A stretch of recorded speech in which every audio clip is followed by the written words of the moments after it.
சேலம் ஆத்தூர் அருகே பாட்டாளி மக்கள் கட்சியின் சட்டமன்ற உறுப்பினர் அருள் சென்ற கார் மீது அன்புமணி ராமதாஸ் ஆதரவாளர்கள் தாக்குதல் நடத்திய சம்பவம் பாமகவினர் மத்தியில் பெரும் அதிர்ச்சியை ஏற்படுத்தியிருக்கிறது. நம்ம பண்ணை இயற்கை அங்காடி 100% இயற்கை வேளாண் தயாரிப்பு. தொடர்புக்கு 87 54 44 92 99. உலகில் எங்கு பிறப்பினும் தமிழ் கற்கலாம் கற்பிக்கலாம். Learn and teach Tamil from worldwide. அவையார் பாடசாலை.org. சேலம் மாவட்டம் ஆத்தூர் அருகே உள்ள பெத்தநாயக்கன் பாளையத்தை அடுத்த வடுகம்பட்டி பகுதியில் பாட்டாளி மக்கள் கட்சி நிர்வாகியின் இல்ல துக்க நிகழ்ச்சியில் கலந்து கொள்ள எம்எல்ஏ அருள் தனது ஆதரவாளர்களுடன் காரில் சென்று கொண்டிருந்தார். அப்போது அதே நிகழ்ச்சியில் கலந்து கொண்ட அன்புமணி தரப்பினர் சட்டமன்ற உறுப்பினர் அருளின் கார் மற்றும் அவரது ஆதரவாளர்களின் கார்களை அடித்து உடைத்ததாக கூறப்படுகிறது. பாட்டாளி மக்கள் கட்சியில் அன்புமணி ராமதாஸ் மற்றும் ராமதாஸ் ஆகியோரிடையே இரு பிரிவுகளாக செயல்பட்டு அந்த கட்சியினுடைய தொண்டர்களிடையே மோதல்கள் இப்போது உச்சகட்டத்தை எட்டியிருக்கிறது. சில நாட்களுக்கு முன்புதான் பாட்டாளி மக்கள் கட்சியின் நிறுவனர் ராமதாசுக்கும் தலைவர் அன்புமணிக்கும் இடையே உரசல் ஏற்பட்டது. ஒரு கட்டத்தில் ராமதாஸ் பேசும்பொழுது மேடையிலேயே மைக்கை தூக்கி எறிந்து வீசி அவமதிப்பு செய்யும் வகையில் அன்புமணி ராமதாஸ் நடந்து கொண்டதாக குற்றச்சாட்டும் எழுந்தது. அதே மேடையில் அன்புமணி ராமதாஸ் கூறும்பொழுது தன்னை சந்திக்க வேண்டுமென்றால் பனையூரில் இருக்கும் தன்னுடைய கட்சி அலுவலகத்திற்கு வந்து சந்தியுங்கள் என்று குறிப்பிட்டிருந்தார். இது என்னடா வம்பாக போய்விட்டது? பாட்டாளி மக்கள் கட்சிக்கு 2 அலுவலகங்கள் உருவாகிவிட்டதா? பாட்டாளி மக்கள் கட்சிக்கு 2 தலைவர்களா என்று பலரும் பேசத் தொடங்கினர். அதன் பிறகு 2 தலைவர்களையும் இடையே சமரசம் செய்து வைப்பதற்கு மூத்த தலைவர்கள் முயற்சி செய்தனர். ஆனாலும் ராமதாஸ் தரப்பில் சிலரும் அன்புமணி ராமதாஸ் தரப்பில் சிலரும் என பாட்டாளி மக்கள் கட்சியின் முக்கியஸ்தர்களும் தொண்டர்களும் 2ஆக பிரிந்தனர்.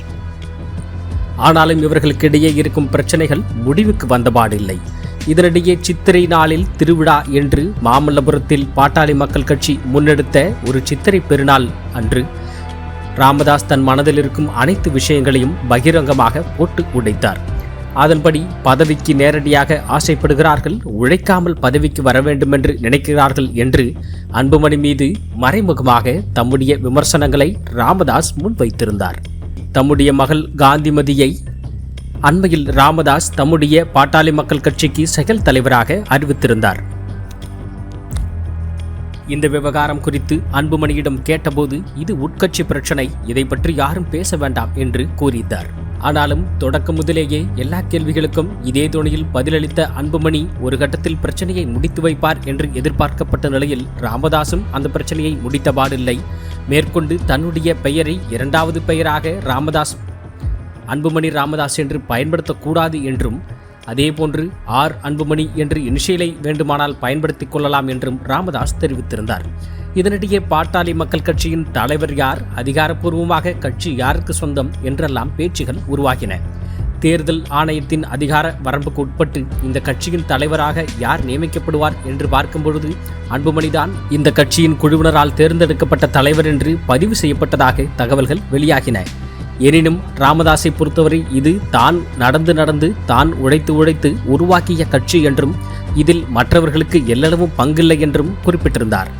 அதன்படி ராமதாசனுடைய 2 வாரிசுகளில் ஒருவரான அன்புமணிக்கு மாற்றாக 2வது இன்னொரு வாரிசாக காந்திமதி, அதாவது அன்புமணியின் அக்கா காந்திமதியை ராமதாஸ் பாட்டாளி மக்கள் கட்சியின் செயல் தலைவராக அறிவித்தார்.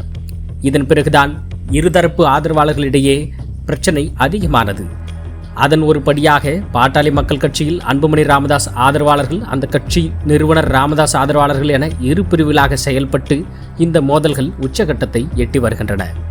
கடந்த சில நாட்களுக்கு முன்பு சேலம் வந்திருந்த பாட்டாளி மக்கள் கட்சியின் முன்னாள் தலைவர் அன்புமணி ராமதாஸ் செட்டிச்சாவடி குப்பைக்கிடங்கு, திருமணி முத்தாறு, வசிஷ்ட நதி, சர்பங்கா ஆறு உள்ளிட்ட பல்வேறு பகுதிகளில் நேரில் ஆய்வு நடத்தி அரசுக்கு பல்வேறு கோரிக்கைகளையும் எழுப்பியிருந்தார். அவர் சென்ற இடங்களில் பாட்டாளி மக்கள் கட்சியினர் பெரும் திரளாக திரண்டு வரவேற்பும் அளித்திருந்தனர். இந்த நிலையில்தான் ராமதாஸ் ஆதரவாளரான எம்எல்ஏ அருள் மற்றும் அவரின் ஆதரவாளர்கள் அன்புமணி ராமதாஸின் வருகை குறித்து அதிருப்தி அடைந்ததாக தெரிகிறது. இதனிடையே பாட்டாளி மக்கள் கட்சியின் நிர்வாகியின் இல்ல துக்க நிகழ்ச்சியில் பங்கேற்க சென்ற பாமகவினர் 2 தரப்பினராக பிரிந்து ஒருவரை ஒருவர் சரமாரியாக கற்களாலும் கம்புகளாலும் தாக்கிக் கொண்ட சம்பவம் அரங்கேறியிருக்கிறது. இரு தரப்பினரும் மோதிக்கொண்ட வீடியோ காட்சிகள் வெளியாகி சேலத்தில் பரபரப்பை ஏற்படுத்தியுள்ளது. சட்டமன்ற உறுப்பினர் அருளின் கார் மீது அன்புமணி ஆதரவாளர்கள் கற்களை வீசி தாக்குதல் நடத்தியதை அடுத்து அந்த பகுதியில் சிறிது நேரம் பதற்றமும் நிலவியது. மேலும் சட்டமன்ற உறுப்பினர் அருளின் ஆதரவாளர்களும் பதில் தாக்குதல் நடத்தியதாகவும் கூறப்படுகிறது. தமிழ்நாட்டில் மிகப்பெரிய ஒரு கட்சியாக மிகப்பெரிய சாதி சமூகத்தின் பிரதிநிதித்துவம் பெற்ற ஒரு தலைவராக அன்புமணி ராமதாசும் இருந்து வரும் சூழ்நிலையில் இவர்கள் இருவரின் உரசலால் இவர்கள் இருவரின் மோதலால் அந்த கட்சியின் தொண்டர்கள் இப்படி ஒருவரை ஒருவர் சரமாரியாக தாக்கிக் கொண்டும் பிரித்து நிற்பதும் பல மூத்த தலைவர்கள் மத்தியில் கவனத்தை ஏற்படுத்தி இருக்கிறது. அத்துடன் பாட்டாளி மக்கள் கட்சிக்கு இனி எதிர்காலம் எப்படி இருக்கும் என்பது பேசுபொருளாகி இருக்கிறது. அதோடு தேர்தல் ரீதியாக இந்த கட்சியின் தொண்டர்களுடைய குழப்ப மனநிலையையும் இது வெளிப்படுத்துகிறது என்று அரசியல் விமர்சகர்கள் விமர்சனங்களை முன்வைத்து வருகின்றனர். தமிழ்நாட்டில் பீகாரிகள் துன்புறுத்தப்படுவதாக மோடி பேசியதற்கு சீமான் அவர்கள் கண்டனம் தெரிவித்திருக்கிறார். உங்களுடைய பார்வையில் என்ன சார் சொல்லுவார்? தமிழ்நாட்டிலேயே இல்லை, இந்த விவகாரங்களில் பீகாரிகளை யாரும் துன்புறுத்தலை. அது நாடகம்தான். அவர் மோடி இதை பேசுகிறாரு, அதுக்கு இவர் ஏதோ ஒரு ஸ்டாலின் ஒரு சப்பை கட்டுவாப்புல. ஏன்னா ஸ்டாலினுமே சொல்கிறாரு, ஸ்டாலின் எல்லா அரசியல் கட்சி தலைவர்களுமே தமிழ்நாட்டில் அதை ஒரு கண்டனமாக தெரிவிச்சிருக்காங்க. அதை எப்படி நீங்கள் உங்களுடைய பார்வையில் நீங்கள் ஒரு இயக்கத்தினுடைய ஒரு தலைவராக இருக்கீங்க? இல்லை, அது நீங்கள் முதல்ல கேள்வி கேட்ட மாதிரி வட இந்தியர்கள் வருகையை நம்ம அது ஒரு முறைப்படுத்தணும். ஏன்னா நிறைய இப்போ தமிழர்கள் பார்த்தா ஒரு மாநிலத்துக்கு போனாலும் குடும்பத்தோடு போவாங்கன்னு வச்சுக்கோங்க. அவன்லாம் பார்த்தா ஒரு சமூக அரசியலை செய்கிறதுக்கு தயங்கமாக பயப்படுவான்.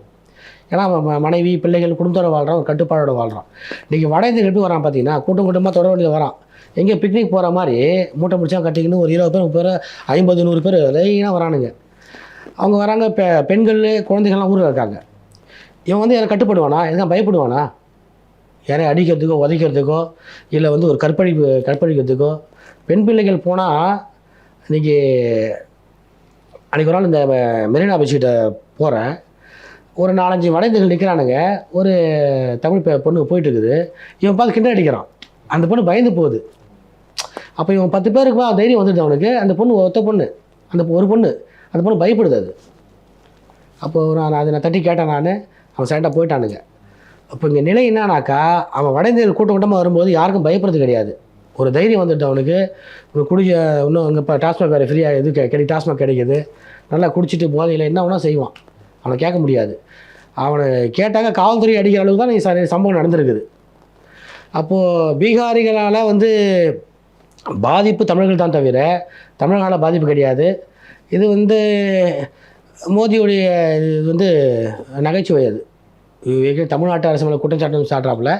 இந்த இது உண்மையிலேயே கண்டிக்க வேண்டிய செயல் தான். அண்ணன் சீமானுடைய பார்வை இதில் சரிதாங்க.